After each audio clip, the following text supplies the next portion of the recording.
Spring arrived with sirens and cherry blossoms, and just when life felt steady again, the city threw a curveball. One morning, when Grandma Rosa and Lucky reached the intersection, a city official in a crisp jacket was waiting with two uniformed officers. He said there had been complaints about an unauthorized dog stopping traffic.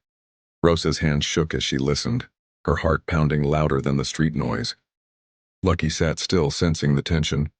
The official explained that Lucky could be taken away for safety reasons.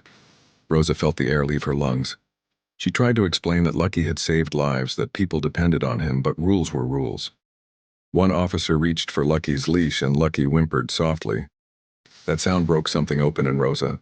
She stepped forward and said calmly but firmly that if they took Lucky, they would be taking her too. Before anyone could respond, a car sped through the intersection, ignoring the signal. Lucky lunged instinctively, barking sharply, forcing the driver to slam the brakes inches from a mother pushing a stroller. The street froze, everyone saw it.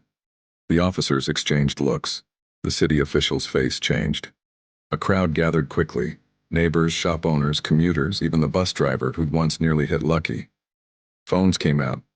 Someone shouted that Lucky had saved their father. Another person said the dog had helped their child.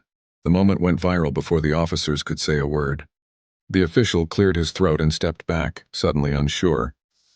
That afternoon, a local news crew arrived. Rosa sat on a folding chair, Lucky at her feet as cameras rolled. She didn't speak like a hero. She spoke like a grandmother. She said kindness shouldn't need permission. She said some rules exist to protect people, not to erase compassion. 2 days later, the city announced a pilot program. Lucky was officially recognized as a community assistance dog. The crosswalk received new timing signals. Rosa was given a small stipend. People called it a win.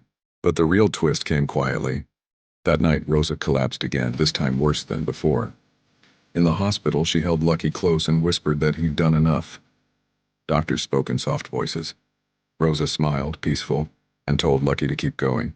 When Lucky returned to the intersection days later, wearing Rosa's scarf around his neck, he sat exactly where he always had.